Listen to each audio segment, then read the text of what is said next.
I wasn't going to record this video, but I feel like to be fully transparent and for you guys to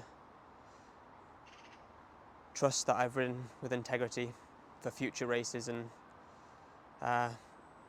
future bikepacking adventures, that it's a video that I need to put out there. So if you've noticed recently on the TCR results that have just come out, and if you look on general classification, you'll notice that my name's not on there. I am still classed as a finisher, but I've been taken out of GC.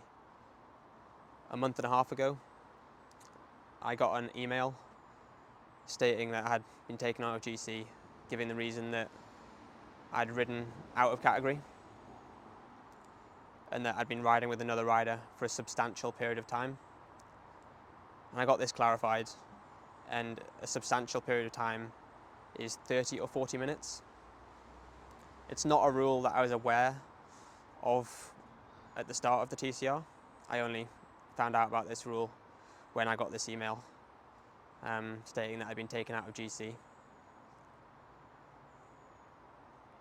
Because as far as I was aware, if you bumped into another rider, as long as you weren't drafting, then you could chat for a period of time. I didn't realise there was a ticking clock that was going on.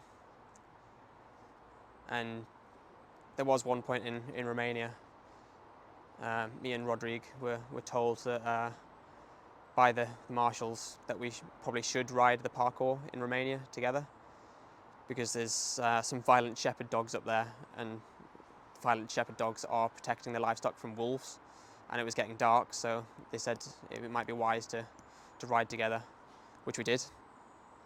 Never drafted, just side by side, and we did get attacked by shepherd dogs.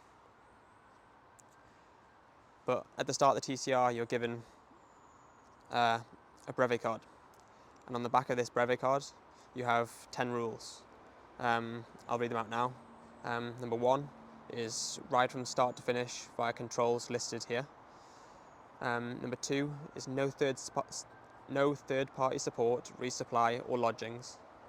3, no drafting other than with your pairs partner, and I didn't draft. Number 4, all forward travel must be self-powered. Number 5, travel by ferries only on approved routes. Number 6, all riders must maintain evidence of their ride. 7, inactive for 2+ days without contact equals scratch. Number 8, no insurance, no helmet, no lights equals scratch. Number 9, riders must know and obey local traffic laws. And number 10, ride in the spirit of self-reliance and equal opportunity.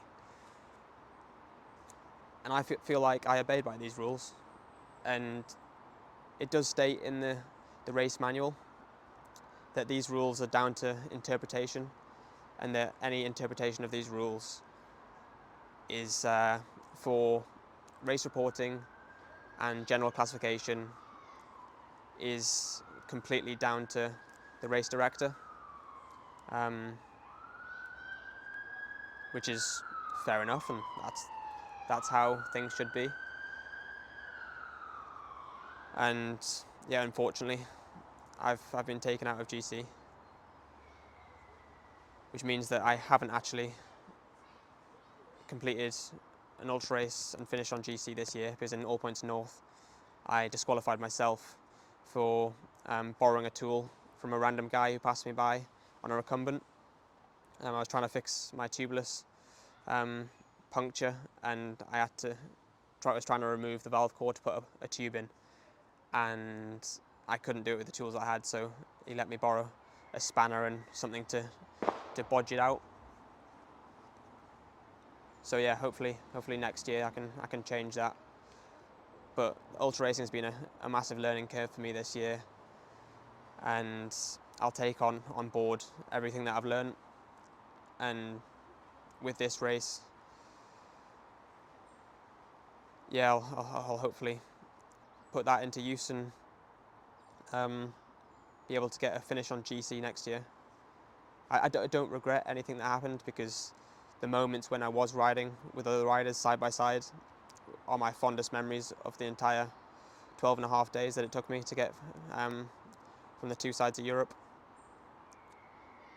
When you're riding alone for days on end, and then you happen to bump into another racer and chat for a period of time, it's great to hear their stories of their own experience, and you can relate because of what you've experienced, and you can compare routes. But yeah, it's unfortunate that I didn't get a general classification finish, but it's such as life, and take it on the chin, and hopefully improve on. Well, I'll have lots of experience now from the races I've done, and be able to put that into practice in races for next year.